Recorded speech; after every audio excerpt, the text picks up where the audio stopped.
कंबर district reporter Niyaz Hussain दुनिया जी report मूजिब कंबर लगे गोठ गेलो खोसो जो रहवासी मर्दन औरतुन जो डिस्ट्रिक्ट प्रेस क्लब अगियां पुलिस के खिलाफ एहतजाज। कंबर लगे गोठ गेलो खोसो जो रहवासी मोहम्मद मुराद खोसो संदस ज़ाल मसमात हुर मसमात राहत खातून डिस्ट्रिक्ट प्रेस क्लब अगियां एहतजाज कंदे मीडिया की ॿुधायो त असांजे गोठ जा बाअसर वहीद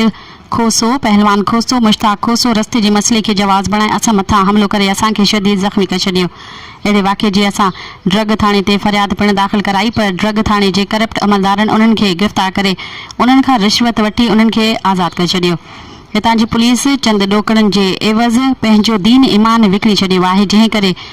मथियां जवाबदार दीदा दिलेरी सां मौतमार धमकियूं ॾेई रहिया आहिनि पर पुलिस इंतज़ामिया हिसे पती सबब ख़ामोश तमाशाई बणियल आहिनि।